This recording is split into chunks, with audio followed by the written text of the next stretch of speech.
Hey, everybody. Welcome to Digging Up Dillinger. Another episode here for you, bringing it to you. We're recording together like we always do. Todd Hiles, Travis Thompson, Stuart Fillmore, Joe Malillo. I'm your host. And tonight we have not only one, but we have two guests today. Our own, of course, the nephew of John Dillinger, Mike Thompson. Hey, Mike. Great to be here. Yeah, good to have you. Good to see you, as always. And then we have another guest. And this one's a really special guest because it's our first appearance on the podcast.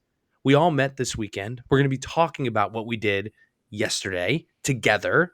She's from Atlanta. She's a current crime scene investigator in her police department. She's part of Nancy Grace's network. She has her own podcast called Zone 7. Sherryl McCollum. Hey, Sherryl. Hey, I'm thrilled to be here with all y'all. Come on. No, we're happy to have you. Yes. She is Stuart, she reminds me of you in the sense that she's never mind. I was going to say something funny, but she loves John Dillinger from when she was a kid. And Yeah. Sherryl, you talked about this weekend. And so your passion for John Dillinger has led you to kind of like meet with Mike and Travis and us this weekend for our little project that we did. Talk about your influence, John's influence, or like when did you really, like when was it when you were 8 that really got you in it?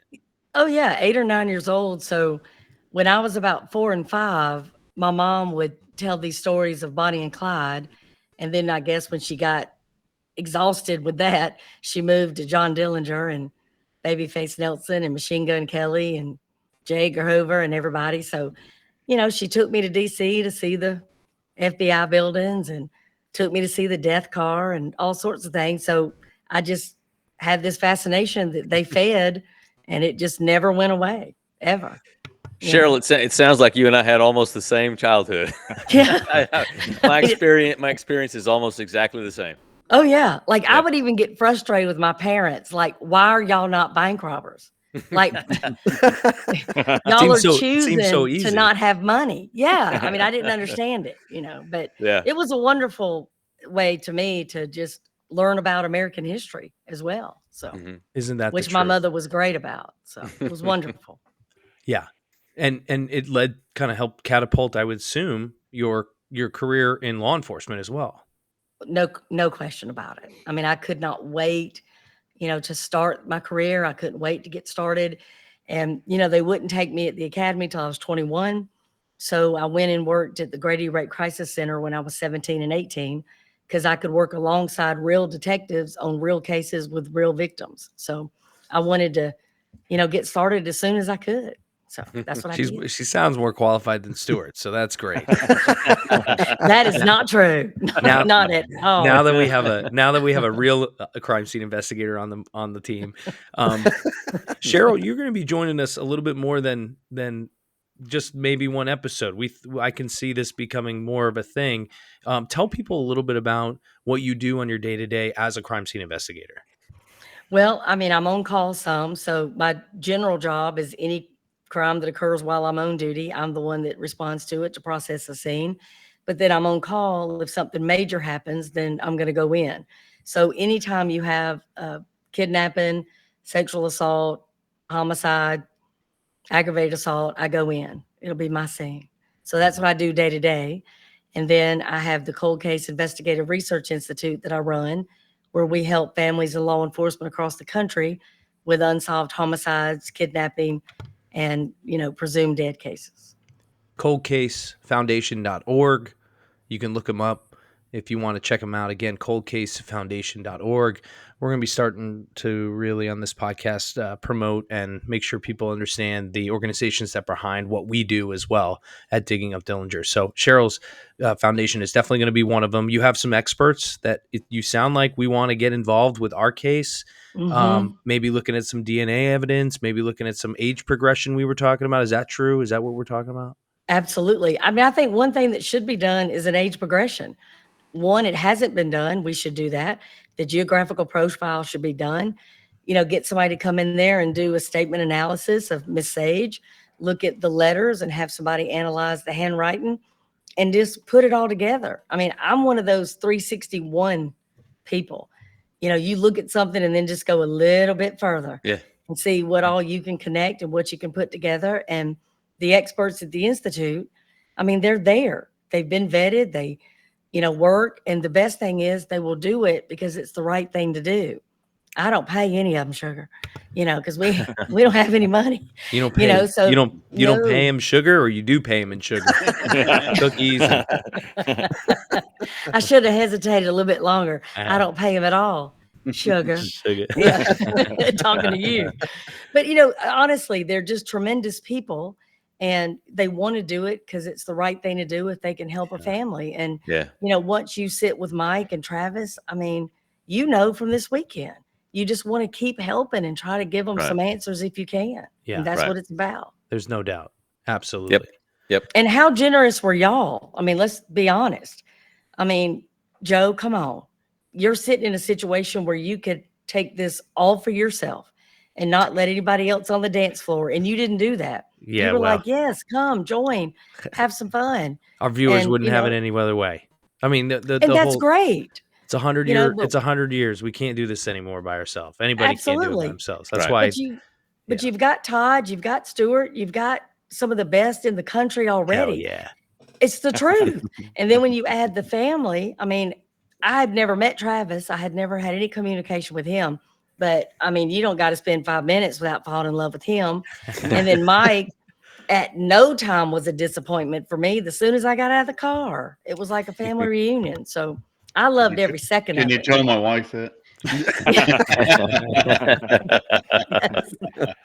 Well, let's bring it into what we did this weekend then, because I feel like that's a perfect transition. So for our listeners, we talked about it and we followed through with it. One of the theories out there is that John Dillinger, imposter or not, the body that was killed at the Biograph Theater on July in 1934 was buried at Crown Hill. After it was buried at Crown Hill, it was exhumed initially, first time, and then reinterred with concrete surrounding it. This is a theory that we've talked about multiple times on the podcast.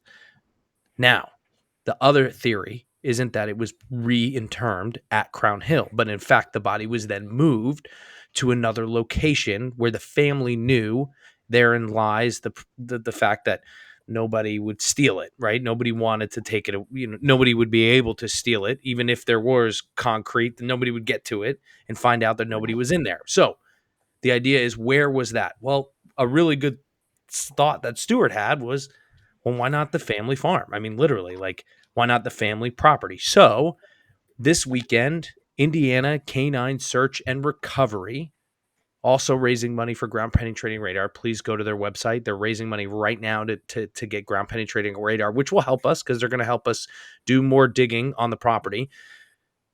They took the dogs out, and Sherryl, me, Mike, Travis, and the canine unit, probably 10 dogs, I want to say, maybe 8 dogs, all different kinds of dogs, showed up at 3 p.m. on the family farm property. The owner, we've talked about him all the time, Shane, he was there with his wife, and it was like a family reunion with a bunch of dogs. And we searched the property. The canine cadaver dogs searched the property for, I think it was like an hour total by the time they were done. We were waiting until October because of the weather. We wanted to make sure the dogs didn't get overheated. And it was just something Leah, the founding executive director, really kind of was like, we got to wait. And then she luckily had this weekend. Sherryl had this weekend. I was able to be there, and we were able to get the dogs to it. I'm putting a TikTok together. I'm going to put a little YouTube video. I'll put it on our channel. But that was a pretty cool thing, right, Travis? I mean, didn't you think? Yeah, it was great. Yeah, watching, Mike, what'd you think? Oh yeah, it was pretty cool watching them dogs work, and yeah, it was pretty exciting. Let's see if they found anything. And the guy, all the handlers, the canine handlers, were as excited as we were about the project as well. Oh yeah. Yes. Seems to be a theme. The two people that weren't here are the Texas crime travelers. But but you're holding us in suspense. Tell us what happened. So you guys want to know what happened? We would love to. Yes. Okay, great. Come back next week. And we'll tell you. No. We Don't have the results officially in my hand just yet. There's going to be a report, so there is going to be a next week. Sure. But the initial thoughts are there was a hit.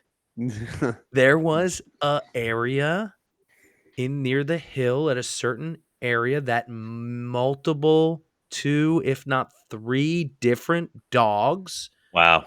did something. And the way that Leah explained it to me, the founding executive director, the way she explained it to me is she's like, look, this is too old for the dogs to like go and sit on.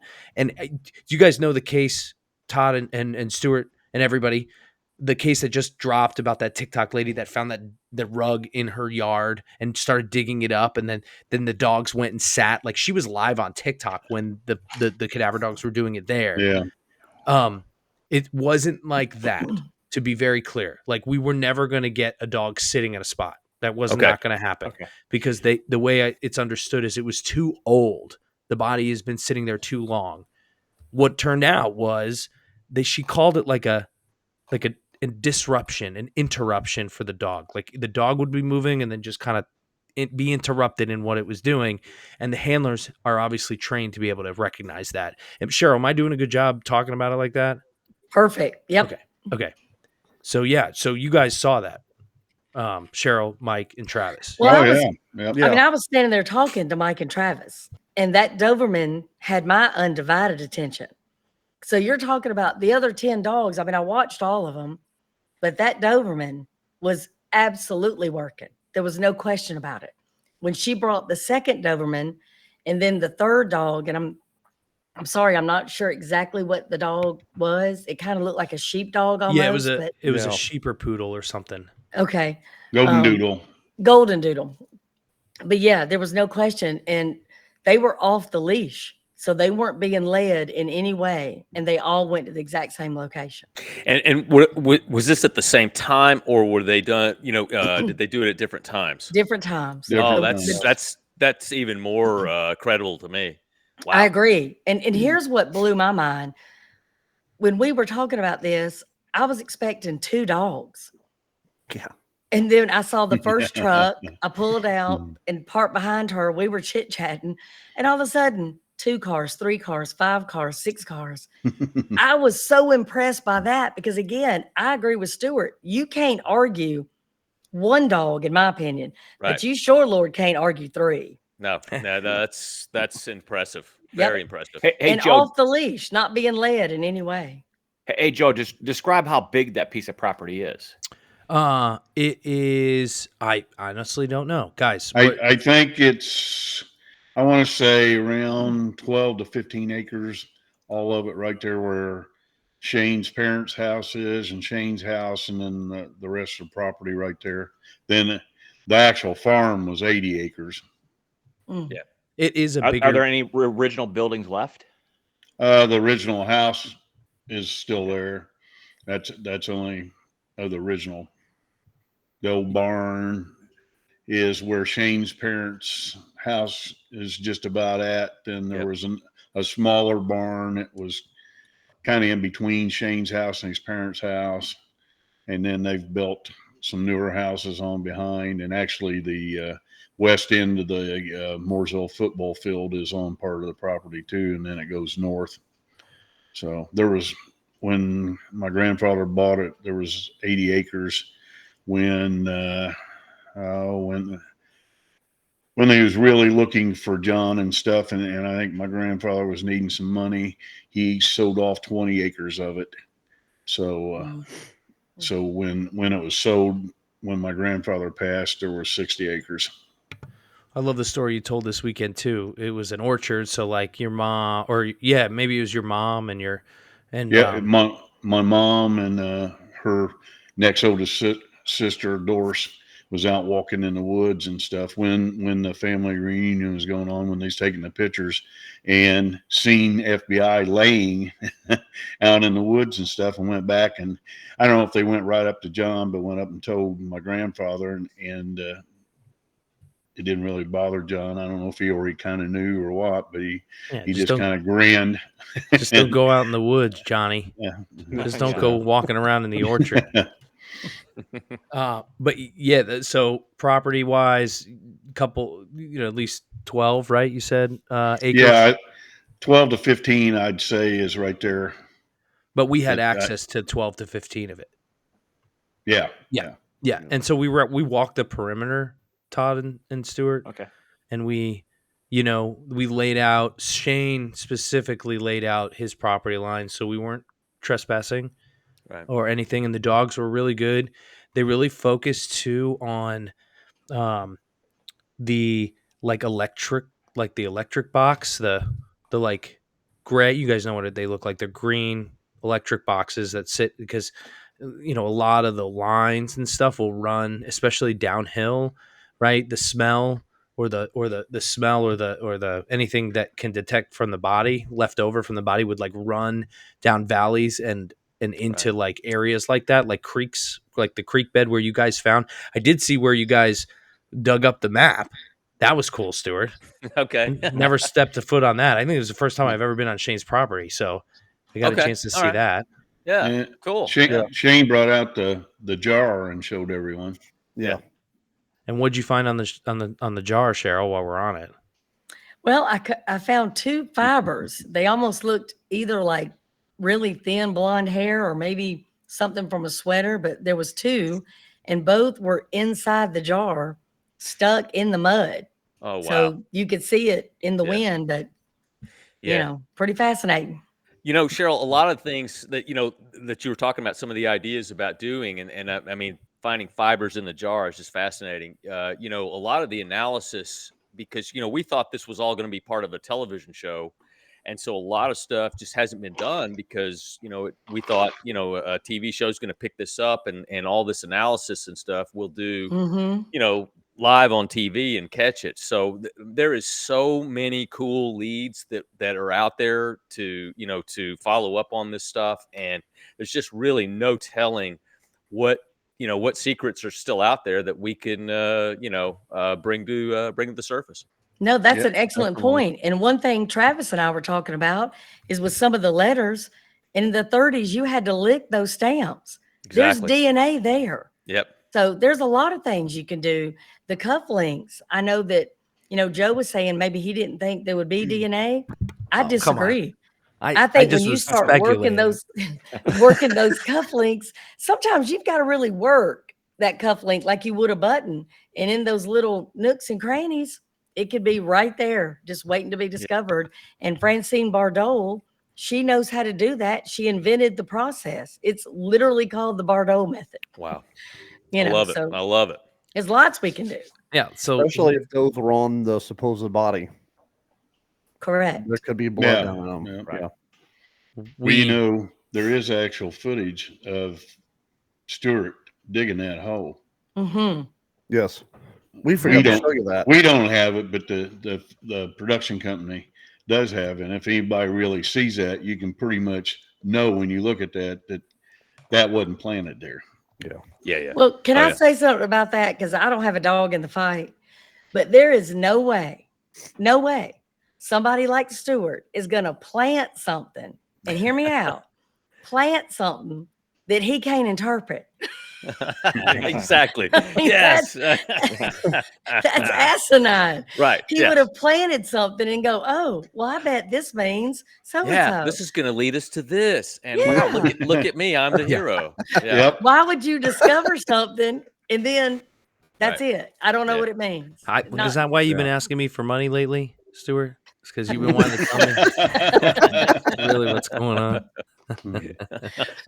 That's And great, Cheryl. y'all see how our weekend went. That's what it was the whole time. Oh, I know. Yeah, I know. Yeah. Yeah, no, we were on it. Oh. We were on it.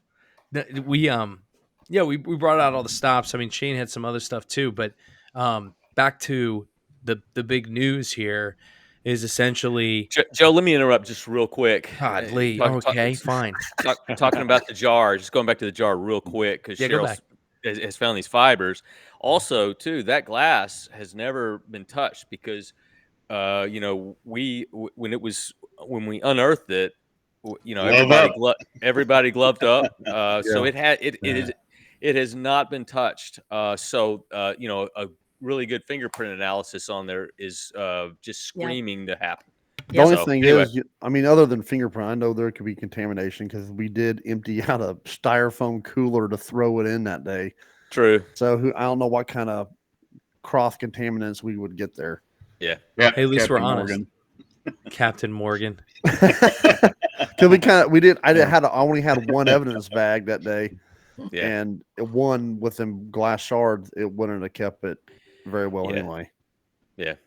Well, and two, I don't know, you know, if fingerprints would have lasted, you know, for 84 years, you know, on the glass, but it's certainly a surface that Yeah. would, you know, Mhm. where it would be really good to show up Well, you know how people sometimes will grab a glass, you know, on the container? inside. Right. And Yeah. we know it would stay there. We know Yes, it. It would exactly. absolutely be intact. Yes. So, no, I agree. Yeah, see, so this is great stuff for us. No offense, Cheryl, but you're on the team. You're like, you know, Yeah. you passed the You- test. Well, it I would was say, extraordinary. But we hadn't even got to something that blew my mind when Shane brings out this scrapbook Oh yeah. that he got from somebody else. And I could not wait to mention this to Stuart. But Stuart, I'm just flipping through it, and Mike is there with me, and we're just talking. And I see one article from the newspaper that was printing on the front page 4 or 5 days after the shooting. And it is a straight up reenactment. It tells you here's Dillinger walking with 2 women, number 1. He Okay. passes Purvis, number 2. Okay. Then the women break off, number 3. Dillinger walks alone toward the alley and, I quote, is met with a hail of federal bullets. Where Okay. did they get that except from somebody in the FBI? They wouldn't have known where Purvis was standing. They wouldn't have known that. Yeah, had to be. Absolutely. Well, you know, the thing too is, you know, I've said this many times, you know, the FBI getting Dillinger, the entire brand of the FBI was built on the fact that they got Dillinger. 100%. So, you know, you know, and J. Edgar Hoover, for many faults and problems that could make up a whole other podcast, he was actually pretty savvy as far as public relations goes. And so there's no doubt that he, you know, and that's how he utilized to build that FBI brand. And so it's very likely that that's a leak probably straight from the top. Agree. Yeah. how about the fact that Cheryl brought up the fact that it's weird that Purvis was even on the case still. Yes, I was going to say that. Purvis was in the doghouse at the time. He had been getting a lot of publicity that really, frankly, kind of overshadowed Hoover. Sure. Hoover didn't like that. So Purvis was there was his title was inspector. There was and he outranked Purvis. The guy named Samuel Cowley was actually in Chicago, and he was effectively running the Dillinger investigation. And Purvis was still on paper the head of the Chicago FBI office, but you know he was definitely in the doghouse with Hoover. So yeah, it is kind of surprising actually that Purvis was still on the case at that point. What I straight up asked was prior and after. How many people screwed up so bad that they shot a civilian and remained at that level? Exactly. I bet 0. Yeah. So that just kind of always had a flag for me. Well, what Cheryl's talking about is the Little Bohemia incident where a civilian was killed. The entire Dillinger gang was surrounded, and they all got away. And an FBI agent was killed. It was just a complete and utter disaster. And it's amazing too that Hoover kept his job. To be honest, Agreed. Yes. Yeah. Agreed. Well, remember a couple episodes ago, we talked about the 25th anniversary, and Purvis had written that account of what happened that night. And in that one, he says that all the FBI agreed never to talk about it. So we always thought that was kind of strange. Yeah. It is strange. Yeah. Yep. Well, they can't talk about it because it wasn't the right person. Yes, So- right. I know Mom talked about John talking to him after when he came home that when they opened fire on those innocent people, that alerted them, and they went out the window and down and slid out the back. Yep. Yeah, Yep. I've actually been there and kind of stood in the spots where they were, and I think with the exception of Nelson, who actually, shot at them briefly, the whole gang was effectively gone within minutes of the shots being fired, and then the FBI just held their position all night until the sun came up, and then when they did, everybody was gone. So yeah, it was a disaster. But you think about this. Not everybody. Didn't they leave the women behind? Just to be Yeah, clear. the women, yeah, exactly. Yeah. The gang members escaped. But if you think about this for a second, to get maybe conspiratorial for a second, that if in fact it was an imposter that was killed at the Biograph Theater, think about this. So Hoover and Purvis both have survived barely the debacle at Little Bohemia. Can you imagine? Fast forward now, they've killed the wrong guy at Right. the Biograph Yes. Theater. What a disaster that would have been, and Yeah. so it certainly would be motivation that if it is the wrong guy, we can't let the public know that. That's Yeah. why I believe that they got the wrong guy. Yeah. That whole reason. If Little Bohemia didn't happen, Yeah. the theory of him getting away would never be in my mind. Yeah, exactly. I think it makes it way more credible and at least something to ask the question about. Yep. Good. Okay, back to the dogs real quick. Yeah, back to the dogs. Let's get back to the dogs, man. Unless Stuart wants to go back again. Go ahead, Stuart. It's your show. Man, I'm on it today with you, bud. I'm just kidding. We all love Stuart. God, man, how much do we love you? If you didn't find that fucking map, it would be half a show. I know, here. that's the whole point. It's the whole thing. Yeah. You're the guy. I mean, you're just. That's not the spot they wanted him to look at. No, That's right. He kind of looked over and thought that spot was probably least disturbed, and it was marked, and it was because it was over on the edge of that. I love it. So if Paul go, no, we're going to go over there, we've never found it. that's right. Well, the other thing too is that we were at the Dillinger farm because Paul initially wanted to go to Little Bohemia to do this shoot this sizzle reel, and I said, I think a more logical place if Dillinger's going to bury loot. I mean, we know that he went back home. We know he went back to the family farm from time to time, but Little Bohemia is so remote and so far out of the way. The odds of him going back, putting something there that he wants to come back to, maybe. But I said it's more likely that it would be at the family farm. He can trust, who's there, and it's a safe place. And so I think actually Smart. Paul didn't go there on my suggestion, but what ended up happening, the discussions with Little Bohemia fell through. So Yeah. so then the family farm was the backup plan, but Looked better and better. Yeah. yeah. Meant to be. Yeah. To be. That was brilliant. Great tidbit there. Yeah, because standing in that farm, I'm thinking, golly, man, give me how much time do I got to get digging here? Because literally, we could find more and more. And Shane is just sitting by and being like, yeah, go ahead, you go find go find something for me, go find my treasures. Yeah. So we spent a good amount of time on the property, and there's some wooded area. Obviously, there's that kind of ravine area with a little bit of woods, but really it's it's pretty developed. There's like a apartment complex nearby. There's fences and stuff. But over by Shane, and we saw Shane starting to sweat a little. He was getting a little nervous when they were starting to hit over there. He actually, them dogs walking around And on these his car. vehicles. yeah, we said, man, how did you forget where you put it, bud? I just asked him. I haven't been paying that much attention to the news. Is there a board member missing? That's right. He was a good sport about it all, and his wife was there, and she was a really good sport. And in the end, there was no like, hey, by the way, I think you should call police, because they would have done that if they felt like it was something necessarily, right, guys? They said that. So They did. Yeah. yeah.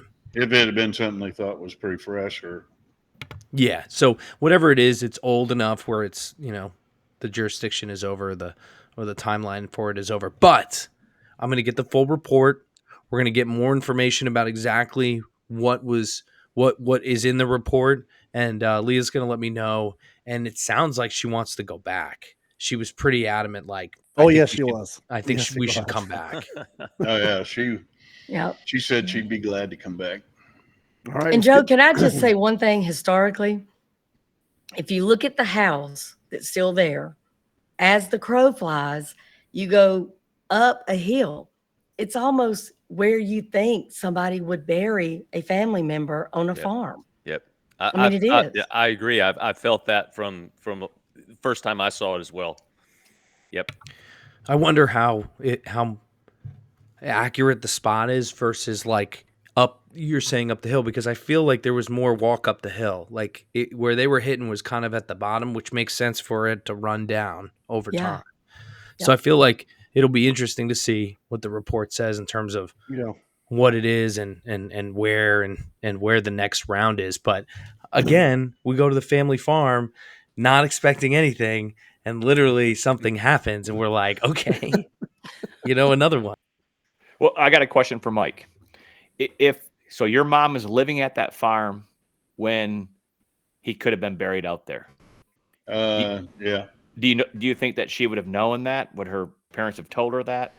She was 12 when he supposedly got killed, so I don't know if they would have let her know that they was going to put him there or not, since her being 12. And Doris would have been 16, so I don't know if would have let them know, just because they didn't want anybody to really know where he's at and stuff. So I doubt they would have let the younger ones know. That's a convenient answer, Mike. I like that answer. Keep that definitive stuff out of here. I would say, yeah, that's a good question, Todd. And you don't think, like, there's no, I mean, I'm going to leave it to the crew. What do you all think? I mean, if you had to keep a secret like that, you would never let it slip. I mean, you guys know this, Todd and Stuart and Sherryl, like, from a criminal's perspective, like, it's hard to keep a secret no matter who you are. Mm-hmm. So the people that would have known were probably John's brother and the older sister, right? And dad. I would say if any of them knew Audrey, Hubert, and my grandfather Yes. would have been the ones. And if they would have done that, a barn would have been blocking the view of what they were doing. Well, It'd have been behind the orchard barn and on the stuff. hill. Yeah, The orchard. I thought the barn, if you're looking at the house straight on from the street, right? There's the one front big door, barn, and then to the there's right. another one over towards where Shane's house was. The barn, the barns would have been more kind of straight back from the house, but the orchard would have been on that side, which would have been blocking that view going up towards that. We'll just find a cross with the name John. You would think there would have been some kind of a marking so they knew, or some kind of, something they knew where he was exactly was at. It was just the thing that said Old Bessie. Yeah. Just, an indescript. Or did after great grandfather passed, did one of the family members remove that marker? Well, I wouldn't say it was a marker easily found. It just been some kind of a landmark that exactly the ones would have known. I think it's a natural marker. I think it's a Yeah. big rock or something like that. Yep. That you would ignore. Yeah. And then over the years, it could have got moved. Around. Yeah, so right in the middle of that orchard, there was a flat rock that the grass had not overgrown. Yes. And we actually, with the help of Mike running the backhoe, we dug pretty deep right in that spot. Back in 20, was that in 20 or 21? 21, I think. Yeah, and I mean, we got down there 8 feet or so. So we thought that rock was going to be the marker, but it might have been a marker for something else, maybe several paces from there. Wait, so the rock, right? Like, let's just say this is the top view of the rock. Did you go on one side 8 feet, or did you did you just dig it up? Just dug it up. I mean, Uh-huh. Dug it up. basically imagine a World War I trench. Yeah. That's what we did. Mhm. And there was there. nothing in there. Mhm. Stuart, do you remember how far that marker was from where we found the map? Because it wasn't that far from it. No. Maybe 10 paces. Yeah. And it was right in the middle of what would have been the orchard. Yeah, it was right out in the middle. Guys, when I think orchard, Mm. in my mind, I'm thinking the apple orchards I've been to pick, right? Are we talking the whole 80 acres back then? No, Or- no, No, no, no, no, no. No. No, he Just- had a lot of plowed ground and Just that and then one area north of the house, of the Okay. farmhouse. Okay. And how many acres do you think the orchard was? Maybe one. How about this? Just draw a map of what you think, and everybody come next week and we'll present our maps on what we think. No, because don't we have the aerial view of what it was? Yeah. Well, there's an aerial view from 1939. Okay. So that's how we know it was an orchard. It's referred to in an FBI report as well. Can you obviously send that, Travis or Stuart Sure. or Mike, whoever has that aerial Yeah. view? Scott, that Umstead that we worked with previously. Scott did a lot of work to get that photo enhanced. oh yeah. Yeah, it To did. where you can clearly see it was an orchard. Great. We'll get that because I think our viewers and listeners would like that. So all this digging talk and the property talk. I mean, we've been re-energized in this. I mean, we've been doing this, Sherryl, for a while where it's us, the crew, and we're just kind of like, we're really just presenting every piece of evidence we have to our listenership. Mhm. I feel like you're a new vision. What do you think we're on the right track? Do you see this stuff going in the right direction? Obviously, you have a crime scene investigator eye and mind to this. What's your opinion on what we're doing? I think not only are you doing it the right way, you're taking your time and you're making sure you understand what something means before you go to the next step. I think that's the most important thing. So again, do the fibers mean anything? I don't know. Is there a fingerprint on the inside of that jar? It's worth looking. And even if it's a smudge, could we possibly still get something from it? I think so. Yeah. It's worth trying. The map, everything's worth trying. The stamp, the handkerchief, all of it is worth it. Every Yeah. bit. Yep. And there's an old saying from the, Army, when they're searching, if they don't find something, then they know where it's not. And that's important too. Good point. Yep. There's no failure. What's the at point all. of us doing a DNA on the handkerchief? Just to confirm that it was his? Yes. If it's Okay. his blood and that's what he had on him at the time. Sure, Yes. of course. Yeah. But to me, ground penetrating radar at Crown Hill on plot 44, I'd be there tomorrow. Yeah. You own that land. You don't have to get permission to run that. Yeah. And if you see that, there's a slab there, is it, concrete? Okay. But what if it's not? What if you see, Yeah, that's something cool. else, Yeah. and I think you're doing not only the right thing, I think, again, the people you have assembled, Todd knows what he's doing. Stuart knows what he's doing. Good Lord. Travis, I mean, you got another federal person there. Plus, Mike has lived this. Are you Yeah. kidding? Yeah. It's an unbelievable thing. And I've heard you say, you even said it Saturday, I'm nothing. I'm just a, TV reporter. Let me tell you something. TV solves cold cases. And if I was wrong, y'all wouldn't know who Walsh was. But when you have America's Most Wanted, he's caught more people than the FBI from Absolutely. wanted posters. Yep. So TV works. What you're doing is so does. valuable. Great. Yep. Well, in that case, I'll take all the credit. Thanks, guys. That- Appreciate it. That's how you do it right there. I just no, we just care. I think we care more Here's than to that. you, Joe. Oh, hell, Mike. Thanks, buddy. Just like an FBI agent. Salute, brother. Yeah. Thank you. Thank you. Yeah, we do usually drink, Mhm. Cheryl, too. We do have a couple drinks. At I least. came prepared. I heard. Yep. Stuart likes to put on. I a just couple got whiskeys. water. Oh, really? Right. The Tennessee water.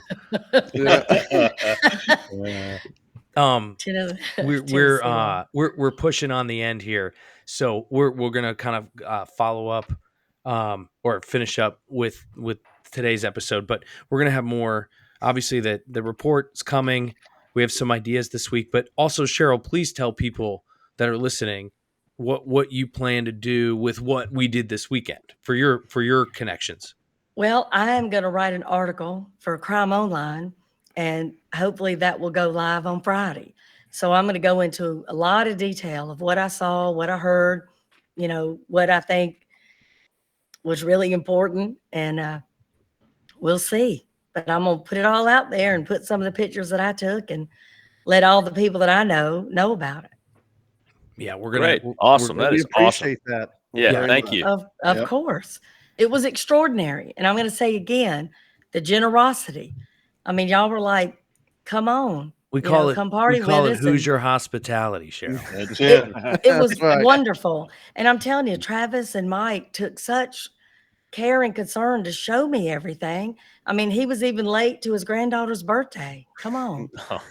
I mean, what do you pretty do on with par, that? though. But just feel, honored. I mean, I'm honored to talk to y'all tonight, but I think there's some good stuff coming. I think what y'all have already done is unbelievable. Thank you. We really appreciate Of that. course. Yeah, we got. Absolutely. Absolutely. We really appreciate your input. Yes, thank you. No, Yeah, we're gonna have you back on. I mean, you can be on every episode. I don't really care. She's got great insights. anytime. So Anytime. when we just we'll continue to go. We'll hopefully the Crime Online, the article, we'll make sure to post on our socials. I'm putting together a little TikTok about this weekend. We did go live on TikTok, so it's kind of random when we go live. Like, I'm not really leading people into it. So obviously, our listeners, if you guys care, obviously message me and say, hey, or let us know. But you can sign up for our newsletter on our Linktree, right? Linktree / Up Dillinger, and you can sign up and I'll start sending emails and text messages soon to let our community kind of know what's going on. But the Crime Online story, we'll be posting it. I'm sure Mike will repost it on Facebook, of course. And Mike, you're big on Facebook, buddy. People love you. Everybody knows you. So we'll make sure to keep that going. Legend in my own mind. Yeah. I would concur with that. So we have a lot of things coming, and then obviously we'll bring you any updates as we go. Guys, any kind of last thoughts on Canine Cadaver Dog Weekend 2024? I think it's awesome. Yes, I love good it. job. Love Good it. job, guys. Great job. Yeah. Yeah. We Looks really like appreciate we got some more digging to do. Well, I do know where the bolt is that Dillinger used to attack Frank Morgan with. So that's something that's still out there to get. So yeah. It's buried on the property. Well, so here's the short story. I was out there digging by myself, and I had a hit with a metal detector, and I kept digging, and I'm just getting this really super strong hit with the metal detector. Keep digging. So I get down about 4 feet, and it's hot, and I finally find what I'm hit with, what the metal detector's alerting, and I pull it out, and it's this bolt. And I was hot, sweaty, and I was thinking I would have a machine gun here, and I just said, "Oh, it's a damn bolt," and threw it back in the ground and covered it back up. And then later on, it hit me. Oh my God! Why would a bolt be buried that deep? And it was on the northern edge of where the orchard was. And why would a bolt be buried that deep? Unless was that the bolt that Dillinger used when he attacked Frank Morgan? So Yeah. I don't know if we'll be able to definitively say that it was, but it sure is circumstantially pretty compelling, I think. Even the Hey. best can screw up Yeah. and put evidence back. And But guess what? I know right where it is too. Yeah. The church where John attempted to rob Frank Morgan right behind, that church is now for sale. So I It's think we for should make sale. that that should be our Dillinger headquarters. Oh There my you go. God. Okay, I love folks. Merchandise sales. We would need a little bit of merchandise sales to buy a church, but Little bit. yeah, we bit. can try. You We know. can I try. am Saint Michael. Yeah. They might want to donate to us, you know. Right, exactly. Donate to the church, to our nonprofit. Hey, that may be a lead to tell you guys something coming up soon. So we'll leave it there. Some developing from a merchandise perspective. So, thank you guys. This is awesome. As always, this week was really fun. We will see you next time. Okay. Love Sounds it. great. All right. All right, everybody. As always, like I say, keep on digging. Keep We'll on see you digging. next time. Keep digging. Bye.